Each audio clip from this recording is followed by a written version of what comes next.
to Jewish Women Talk About Midlife. Hi, I'm Devora Krasnianski, and I've been coaching women for a long time in all areas of life, including women in midlife.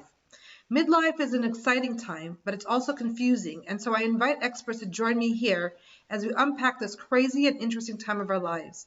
You can join our conversations on our Facebook group, Jewish Women Talk About Midlife, and on our website, Jewish Midlife. In this episode, I spoke with Dalia Brunschwig about gut health. That gut feeling is way more important than you might think. We talked about everything from how menopause and hormones team up with your gut to what food to eat for good digestion. We cover how to know if your gut is in good health and bloating and probiotics.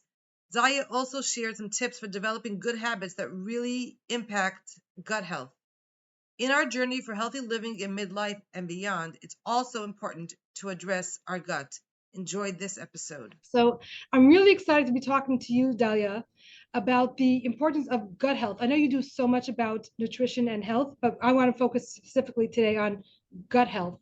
So thank you so much for this topic. I have so many questions, and I'm sure that you have so many questions from your clients. So let's just jump right into the topic. But first, talk a little bit about what you do in general with nutrition, health, and eat. Thank you. Thank you, Devora, for having me. It's really, really exciting to be here with you. And I really, really appreciate all you do and bringing all these important topics for all these midlife women, Jewish women that are looking for answers. So really, thank you for having me here. My name is Dalia Brunschwig. I live in Switzerland. I'm a nutrition health coach, certified nutrition health coach, where I help Jewish women identify their unique blind spot, preventing them from losing weight, but mainly feeling great in their body. And how do I do that? I help them identify symptoms and listening to their body. Body is always sending us messages, and we need to be in tune with those messages, signals, in order to give it the right thing, give it the right food. Not necessarily only nutrition. I also focus on things outside of the nutrition, which is like the food that's not on your plate, but we can talk about that a little bit later. I want to, because I think that's such an important piece of our physical health is also, like you said, I love that term, food that's not on your plate. So let's make sure we get to that. Yes, definitely. It's just very important to really take the whole picture when it comes to somebody's well-being and feeling good in your skin. So yeah, definitely. Okay, of all the areas, I chose to talk about gut health because I think it's such an important piece of our overall, but let's talk a little bit more about what you see in gut health, what you see what people are struggling with. What does it mean, gut health? So let's give an overview first before we dive deeper. Okay, great. Thanks for that. So, you know, the saying, it all starts with the gut. I think it's so true because it reflects the fundamental importance of a healthy gut in maintaining the overall well-being. So what is gut health? Most people believe that the gut health is the stomach, but it's more than that. The gut is not only the stomach. The main difference between the stomach and the gut is that the stomach is the part of the gastrointestinal tract, whereas the gut is actually the whole entire tract from mouth to anus. So the stomach and gut are two parts of the digestive system. I just think it's important to differentiate between them, because if you have a stomachache, it's not necessarily that your gut health is not well balanced, okay? Now, to have a healthy gut, you need to have balance between the good and the bad bacteria, which are produced in your body. We need both.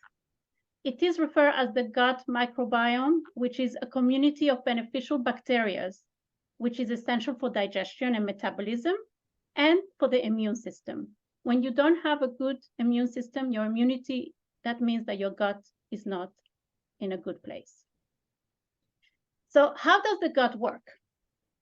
It's the digestive system which converts the food we eat into their simple forms, like glucose, those sugars, and not necessarily processed sugar, the amino acids that make up for the protein in our body, and the fatty acids that make up the fats. And it breaks down the food in this absorbed bloodstream into the small intestine, and the nutrients are carried into each one of the cells of the body. Now, Hashem gave us this body that we actually need to take care of.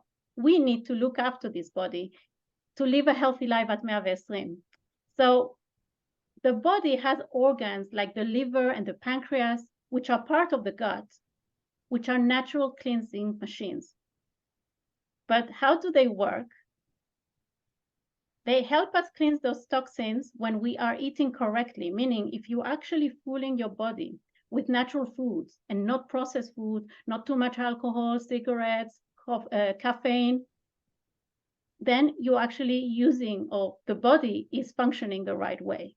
On the other hand, if you are saturating the body with the wrong foods, and that's too much oil, processed food, stress, not only food, but everything, then that can generate chronic illnesses and inflammation. And that's not what we want, right? Of course. So the body responds to digestion, and that is done like through signals. And here I come to my signals, is like the bloating, the migraines, skin rashes, bowel movement discomforts, and other symptoms. Everybody on their own, and everybody is unique. We're all unique, and everybody, Hashem gives us a body with the same organs, but we need to look after it. And as we grow older, and as we get older, then we're actually fooling it with differently based on where you're living, what kind of situation you're living, and therefore you need to have a balanced gut and understand how your body is functioning. So if your gut is not balanced, your immunity is not functioning properly, okay? And then the hormones are impacted. Wait a second. So the part that really is gut health is important to everybody, but the part that for midlife specifically is that if your gut isn't functioning, it affects your immunity, which then affects your hormones, which are already in flux because of menopause. So now between the two, it could feel even bigger. Is that what we're hearing? Yes, definitely. So let's actually talk about a little bit about menopause, but let's define menopause. What is menopause? And I know you have a whole episode with Robin on that, which was amazing. So definitely encourage everybody listening to this to go and listen to that one as well. She is the expert. But menopause is a point in time of 12 months or more after a woman's last period. So when a woman may have changes in their monthly cycles, they start feeling hot flashes, other symptoms, and these are called menopausal transition or perimenopause before you actually stop having your period for 12 months or more. Right. So that is what menopause is. Now, how does menopause can affect gut health with women? These are two interconnected aspects, okay, that can significantly influence our overall well-being during the transition phase of life, and that's the midlife, right? Where it occurs between the ages of 45 to 55. And recent studies have discovered that the reduction of good health bacteria following menopause can really lower the estrogen levels. And that's why gut health and menopause can really play a role in your health. So we know the importance of us having a gut health. And you talked a little bit about what it feels like when our gut is not aligned, when our gut is not healthy. There's that bloating, there's the bowel movements that are not consistent or discomfort. Okay, so we can tune into that. What should we be eating? And of course, we'll talk separately about what's not on our plate. What's really the better way to live with our busy lifestyles?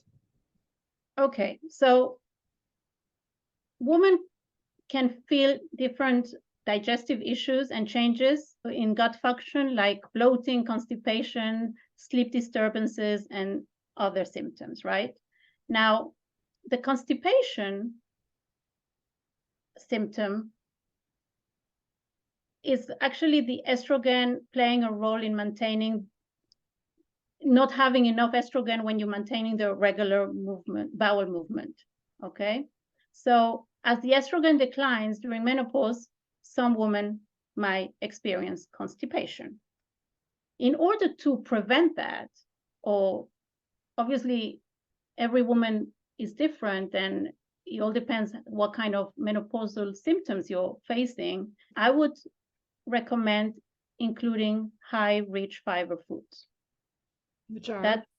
That would help definitely. Some other gut health conditions can become more common in women, like IBS, irritable bowel syndrome. You probably heard of that.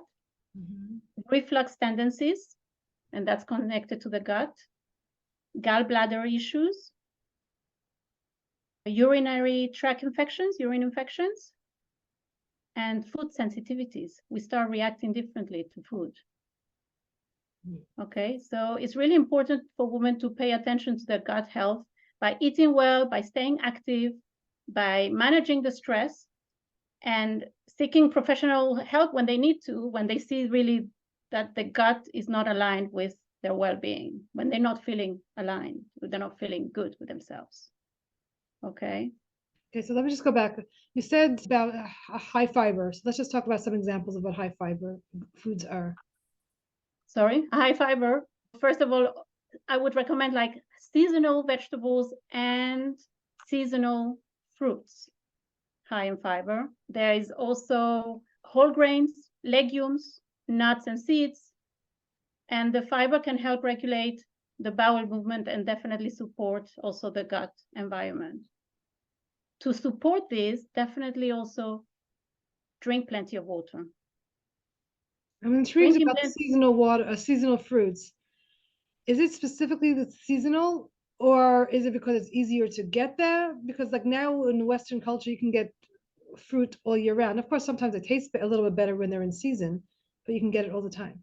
You can get things. That's why I mentioned in seasonal, because seasonal, if you really eat seasonal fruits and vegetables, you're eating what's local.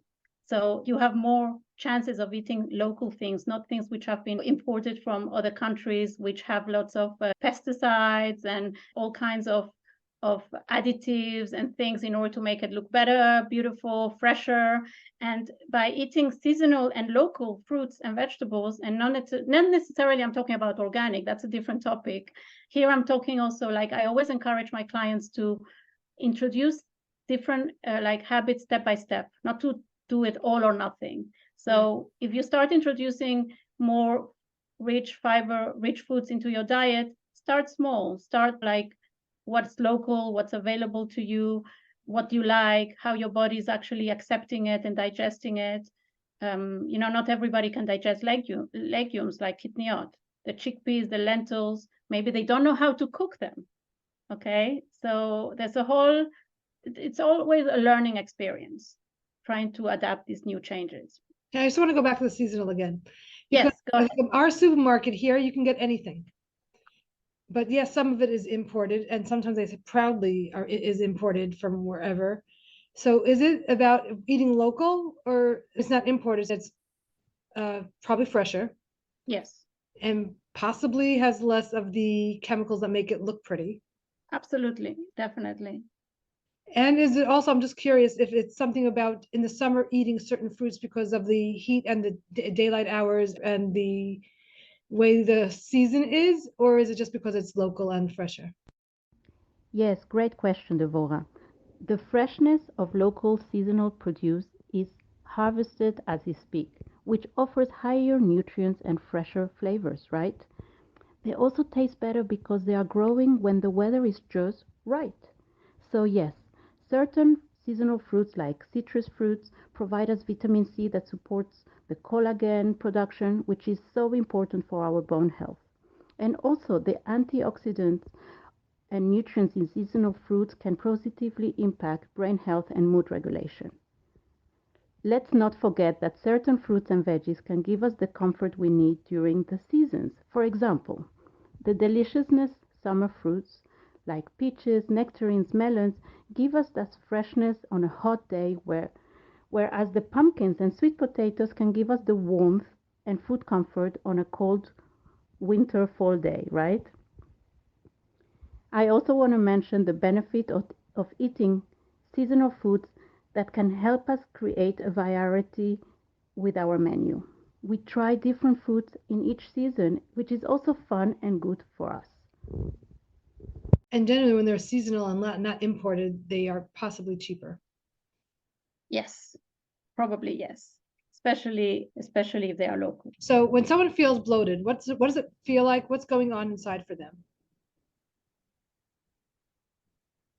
So if somebody feels bloated, it can lead to like gut motility and sensitivity, which contributes to the bloating and abdominal discomfort. Okay, so hormonal fluctuations during menopause or just regular bloating can affect digestion and may lead to building gas inside your digestive tract, which is causing the bloating. Now, it is important to figure out if this is something which is food related or not food related.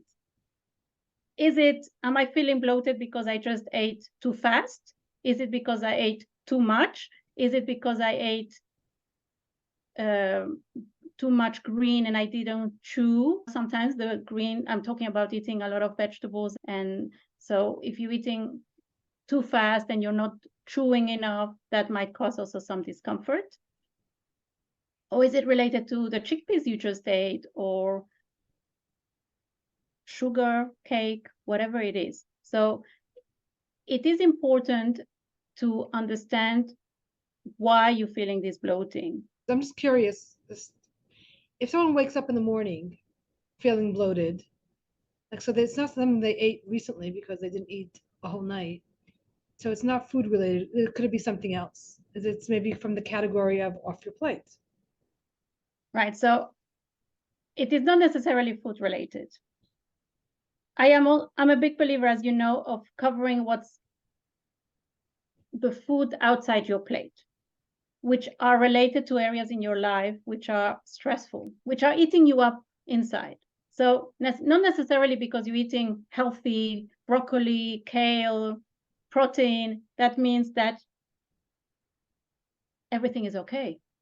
Sometimes shalom bayit, shidduchim, parnasa, other areas in your life which are affecting you can be eating you up, and that can be causing the bloating, the headaches, the lack of sleep. So that's what I mean by the food that's not on your plate. So can you say possibly that if you wake up in the morning bloated, that it's probably not so food related? If it's every single day, then it's possibly stress related? It could very well be. So what I do with my clients, I work on creating a pattern. So we try to identify what is it, how do you feel, when do you feel it, and when does it go away? And see if there is a pattern that we can identify there to see how to find a solution. There are certain things that are in our hands to do, and certain things are not really up to us than just to daven and to ask for Hashem to help us. But we can always do our ishtadlut. Now, identifying what is causing your bloating, it's like such a given, such a big thing, because then you understand that it's not related to food, that is related to certain situation, and you want to find a solution for it. Now, if it's related to food, then you also try to find an alternative, right? So it's super important to identify that pattern in order to find a solution to feel better. And this will also help your gut health, because gut health is not only about food, it's also about the stress around you. How can we tell if we have an unhealthy gut? An unbalanced or unhealthy gut has been connected with different health conditions. So just to mention some: digestive disorders, immune system issues, which includes allergies, mental health disorders connected to anxiety, depression, obesity, metabolic disorders. Type 2 diabetes is also one condition. Then chronic inflammation, chronic fatigue, different skin conditions like acne, eczema. These are only some examples. So while the gut microbiota connection is super important, other factors also contribute to these conditions, like maintaining a gut health through lifestyle changes and a healthy diet. And of course, seeking professional advice when needed is definitely important. For instance, my 5-day gut health reset can help anyone to start clearing these potential irritating food out of the system, while I give you different ideas how to introduce nourishing food and nutritional boosters. 5 days sound like a short time, but it's just enough to get you started and connected to your gut. It is a jumpstart, which I highly recommend based on my experience doing this short program in the last 6 years. So, menopause and gut. Are there any dietary recommendations or modifications specifically for menopause? Of course, it's important to be eating properly all our life, but now that we're talking about specifically midlife, is there anything specific to this age and stage? Yes, definitely some dietary recommendations or modifications that you can do to support your gut health during midlife. So one thing that I mentioned earlier was like the variety of fiber-rich foods and really introducing the seasonal fruits and vegetables. The second one would be introducing probiotics-rich foods into your diet. So by consuming those kinds of foods that contain beneficial bacteria, you're actually balancing your microbiome flora, and then these foods can help you maintain a balanced gut microbiome, which is examples of probiotic foods: yogurt, kefir, sauerkraut, pickles, miso, kimchi, and other fermented food. You can also take supplements, but I would be very, very careful recommending supplements. Definitely, that's something you would check with your doctor, because there are so many strains nowadays in the market of probiotics, which not necessarily can help you. So it is important to discuss with your doctor and to also check the ingredients of those probiotics, that while you are trying to promote your health with probiotics, that they don't have extra sweeteners and flavoring in order to make it more appealing for you. So it is two things when you're taking supplements. One is to know the right strain for yourself, for your gut. And the second, that it's really a clean product, that there's no extra ingredients to just make it a better product, like a more tasty product. Okay. So I'm curious now, when I look at the ingredients, will it say probiotics? And is there a number that I should be looking for? Like, how does it work? Well, there are different names, very Latin names, which are hard to pronounce. So these are like what you're looking for. Okay. Some examples. Let me see if I can find one. It's like, it would say lactobacillus and things like that. So they are like all Latin names, which are bacteria names. And there are different, so many strains. It's like endless, the list. There's more and more and more. But you can get this out of food. And that's what I actually try to encourage people to try things at home, fermented food like sauerkraut or pickles. Pickles should not be made out of vinegar, but actually of water and salt. That's the fermented process. So the minute you have pickles with sugar and vinegar and all that, you are actually losing the benefit of the probiotics. So like so pickles and brine, which is salt water. Yes, exactly. That's a better sauerkraut. I could imagine that the cheaper sauerkraut is not going to have that, but like some of the better companies. And will they say probiotic on there? No, it doesn't. You just need to read the ingredients. You won't find something saying probiotics unless they're trying to sell something, but you need to be very careful. The more simple ingredients, the better. The longer the fermented procedure, also the better. So do you have a recipe for fermented? Yes, I could share that with you. Definitely. I do that actually during my 5-day gut reset. I give recipes for the probiotics, to have natural probiotics during the 5 days. And there there's a workshop where we make sauerkraut and pickled onions and pickled cucumbers. That's so cool. It's so simple. It's so simple and delicious. Okay, so that means something you can even make at home and get used to making it at home. And then you know that it's fermented and you know exactly what went into it. Exactly. You know exactly. The same thing with sourdough. Sourdough is actually very much in fashion nowadays, and it's actually the best bread you could be eating for your gut. Did you know that? Is it? So that's actually a good question. Is that the best, if we're going to eat bread, is that the best bread?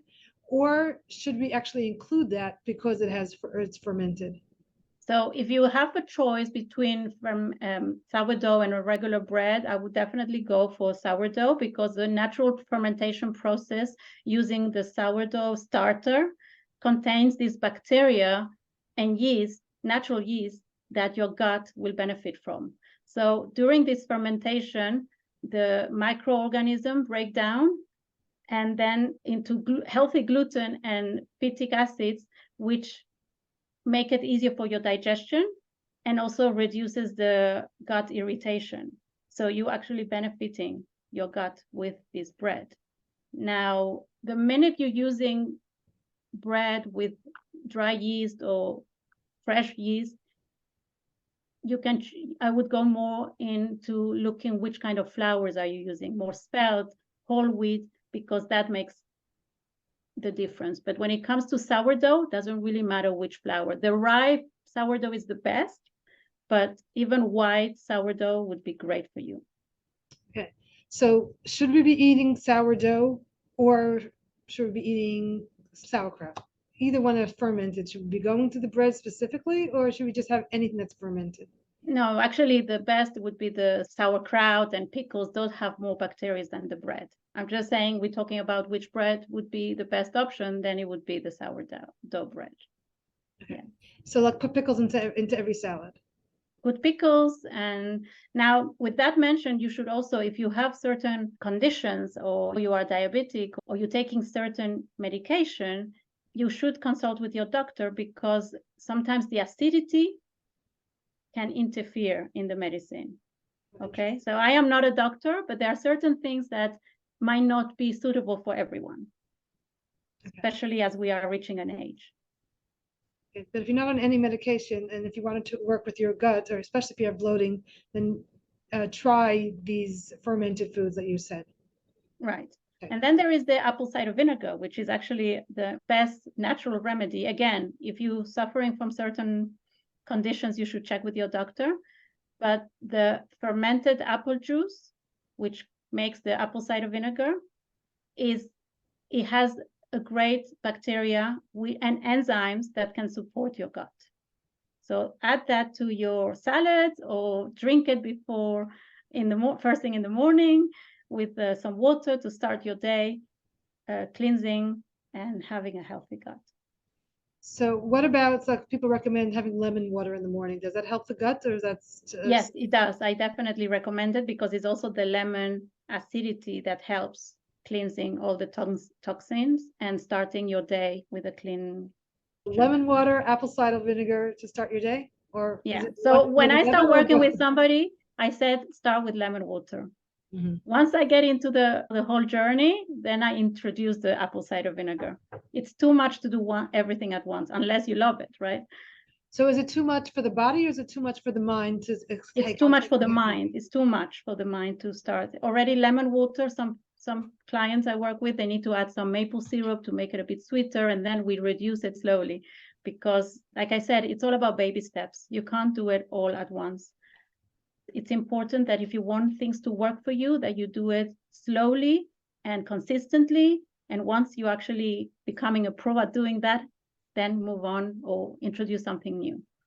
So it's the baby steps is because of the habit, not because of the body can't handle the big change. No, it's more because of the habit. It's more your mindset. It's more like really accomplishing it at the end of the story. You just don't want to do one thing and let go. You want to have a healthy lifestyle, a healthy body. And for that, you need to work on your healthy habits slowly. Yeah, that makes sense. But if someone is really gung-ho and doesn't mind the lemon taste and doesn't mind the apple cider vinegar and just wants to change their morning drinks, I kind of mixing them together, then they could do it. The body can handle it. Absolutely. Yeah, definitely. It's just a question of, might be a shock for yourself, but definitely. Like me, myself, the first time I couldn't have the apple cider vinegar in the morning, but today that's no problem at all. And it takes time. Is there anything specifically that we could do for gut health that will alleviate menopausal symptoms? So besides having a balanced diet and probiotics, you can also include prebiotics. There is probiotics and prebiotics. There's two different things.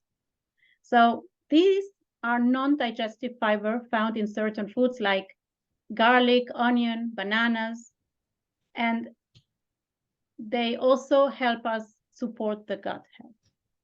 Okay. Another thing you could do is limit sugar and processed food, but it comes with a healthy diet, right? Right. Well, limit sugar and processed food is good for so many things. For so many things, for brain health, for everything, really. I just finished a non-sugar challenge for 6 weeks with 20 women, and that was such an awareness program, because it was not only removing sugar, they felt so much better in so many ways in their lives. And it's not only eliminating sugar or reducing sugar for weight loss, it's just for so many other things. Yes, definitely. It's for energy, is for focus, is for bone health as well, brain health. There's so many aspects that can affect the removing sugar and processed food. And actually, you think it's only removing sugar, but if you start reading today's ingredients in many of the products, everything has hidden sugars today, right? So it's also understanding the sugar substitutes and the sugar alternatives and the hidden sugar names. So it's really a wake-up call when you can really understand what you're eating and what you're putting into your body.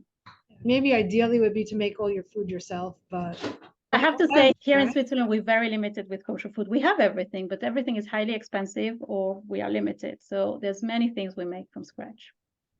Yes. Good for you on that one, on the one side. Yeah, on the one side, but it's quite hard sometimes. As far as time, I can't even imagine that. But when we talk about ideal, the ideal is not always easiest. Absolutely, no.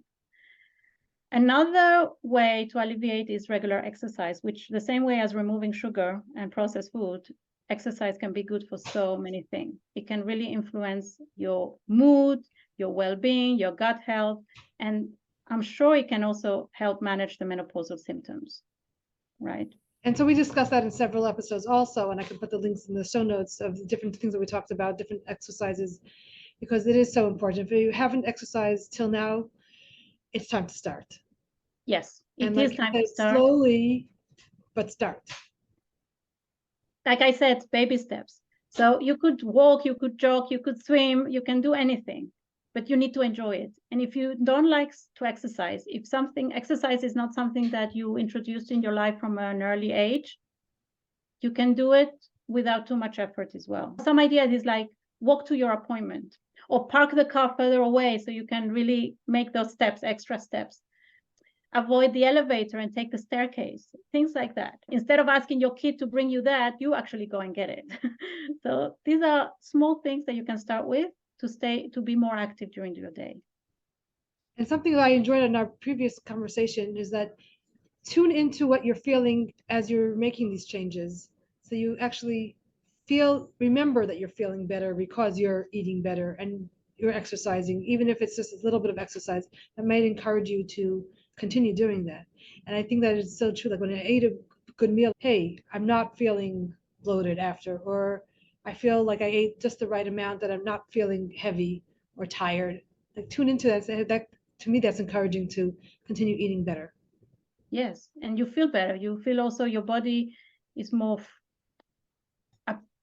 appreciates what you're giving it, right? When you're eating better and of course there will be times for cravings, and that's a different topic, another episode if you want to call it, but you need to really give your body what it needs to feel good. So in short, prebiotics, probiotics, fiber, fermented, but choose one of those things to start. Right. Choose one thing, start. It's like Greek yogurt, which is easy to find probably in your supermarket. Not in Switzerland, by the way, but we should really appreciate that. You should really appreciate it. But things like sauerkraut and pickles and things that you can even make at home. Can you share a recipe? Yes, definitely. I will. Yeah. So we'll put that in the show notes also, and we'll share it with everybody. I'm just so curious how much work it takes to make sauerkraut or pickles. Now, sauerkraut takes a little bit longer, but the pickles is really no problem at all. I buy the small cucumbers, and then you just put them in water, salt, some peppercorn, and that's it, really. For how long? For like a week or so, and then depends how sour you want them. That's so cool. Just at the beginning of every week, just make your pickles for the week. Yeah, and like red onion, and it's delicious to put them in all your salads. Okay. One thing at a time. I'm not sure which one to start, but they seem like they're really all reasonable amount of time to prepare. Right, and exactly, it's really by introducing these easy things. Maybe sauerkraut you want to leave for a later stage. It's also easy to do, but start with something that is enjoyable and that you can do, that you're going to enjoy it and see the benefits of it. Like sauerkraut, like sourdough bread, it is a whole process, but actually once you enjoy it and you love it, then you do it with even closed eyes, right? Yeah, no, I don't. But yeah, I see a lot of But people. no, that's what I hear from people. So Yeah, that people enjoy and I think they enjoy making it, and they enjoy the way it when they eat it, the way it feels. So it's a better. it's satisfying. Yeah. I mean, I guess I wouldn't make it. I would start with something much easier, like you just say, put cucumbers in a jar with a couple other ingredients and just good to go. Yeah, start with that. Let me know how you like them. I'll send you the recipe. I'm going to start that. Okay, so any final thoughts about gut health in general?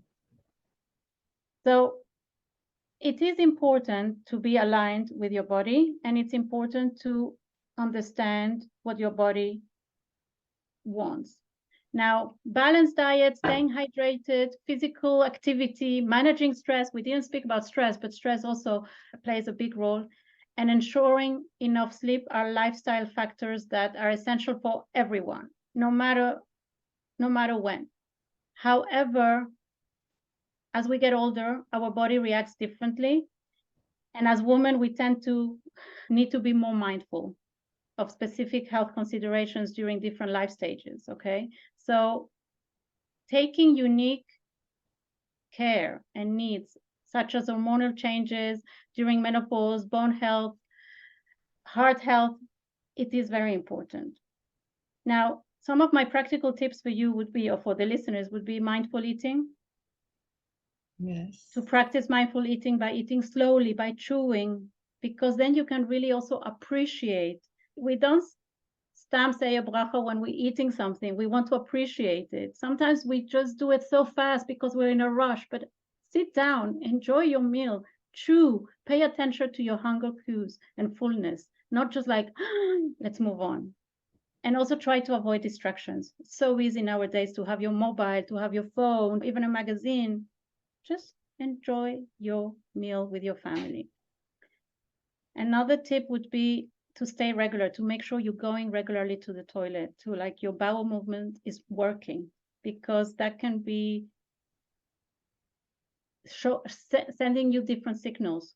It could be connected to menopause. It could be also connected to the IBS. It could be connected to many things. And it is that by including rich fiber foods and staying hydrated, that if you are consistent with that, then you definitely should be going on a regular basis. And if that's not the case, you should consult with a professional. And then antibiotic use. I think as we're getting older, doctors tend to give us antibiotics when we have a certain condition or sickness. And I would be curious, understand what kind of antibiotic you're putting into your body. Talk to your doctor. How is it impacting this on your gut health? And ask questions. Ask, is there any other alternative? If you're suffering from urine infections, there are natural ways to alleviate the pain than just antibiotics. It could be you need the antibiotics. I'm not saying you don't, but try to understand and find alternatives that you might be okay taking in order to feel good, because those antibiotics might not be beneficial in long term, what you're putting into your body. Again, you need the good and the bad bacteria for gut health, but also if you're taking antibiotics, are you taking any supplements to some probiotics in order to balance that out? So that's really important. That's so interesting. So if someone took a lot of antibiotics as they were growing up because they didn't consider this or whatever, or they took it because they weren't feeling well, they didn't just take it, Right. that really impact their gut health later on? Yes, definitely. And therefore, probiotics are very important to take in parallel when you're taking antibiotics. So when you're talking about your medical history, if you took antibiotics every few months because you had, I don't know, strep as a kid a lot, or if someone did not you, they should actually mention that to their doctor. Yes, and it's never too late to start adding probiotics into your diet, into your day-to-day supplements. You just need to know, like I mentioned earlier, which ones is the right strain for you. Mm-hmm. And is there a way to take a blood test or so to find out what your probiotic levels are? So the best way to do is through your stool. If you do a stool test, a comprehensive stool test, then the doctor or your practitioner would be able to tell you which strain of probiotics is the best for you. And then as we're getting older, as a woman, we should be taking probiotics as a supplement or with food. So That is super important. food first, but if you're not going to eat those foods, at least consider taking a probiotic. Right. And if you do have a history, like you mentioned, on antibiotics use, then maybe it's time to start introducing that probiotic as a supplement, but the right one. And I know sometimes it's very hard to find the right one, so ask for that stool test and have it analyzed. Because again, you don't want to be taking the wrong probiotic. But it's worth it. The information is worth it. Yes, yes. Yeah. And the other thing I would say is stay informed. We're getting older. We need to listen to our bodies. There's a lot of media noise out there. Not everything is correct. Not everything is wrong, but seek guidance, ask and be informed and make the right choices based on what your body needs. I think it's super important. And it sounds all easy, but like you said, baby steps, baby steps. I think it's baby steps. They're all manageable things, just one at a time. One at a time, everything. Also, I think it's with everything in life. Also, children, when we want to teach them something, you start slow. There is a reason why they start in kindergarten and then they go to school and then they need to learn slowly. So we too, we can't make changes just like that. So that's what you do in your gut health challenge. So during my 5-day gut reset, I call it, I actually help the Jewish woman jumpstart their eating habits with tools to eliminate those potential irritable food triggers from the system. And then I help you identify those triggers. And I help you also incorporate the nourishing food. I'm not a believer of pills and shakes and that. I'm just more about finding the good benefits of natural food. And yeah, it just can just help to promote your gut health and your well-being and to be a more energetic person for yourself, right? All right. So Dalia, so that's going to be on your website. Yes, yes. Okay. So what is your website? How can people reach you? So you can reach me. You can find me in all the social media channels under Fully in Balance, or you can check out my website, fullyinbalance.com. So there you can always find what active programs and services are going on. So I work via Zoom, usually with group of Jewish women, which is a community support. It's really unbelievable the power that this community gives when we're trying to reach goals slowly, to feel better. I have women from all different backgrounds. Everybody's very respectful, not judgmental, and it's just beautiful to see. I love it. I could see that. And you're such a good leader for that. So thank you so much, Dalia. And thank you for having me. Yeah, and I look forward to hearing more about all of this. So thank you. I'll check out the website. Thank you. Thank you for joining me in another fascinating conversation about midlife. If you'd like to reach me, Devora Krasnianski, to talk about your midlife or anything else, you can reach me at jewishmidlife@gmail.com. You can also find us on our website, jewishmidlife.com, and follow us on Jewish Midlife on Instagram or Facebook, and join our conversations in our Facebook group at facebook.com/groups/Jewish Women Talk About Midlife. And share what we're doing with your friends and others in the midlife phase.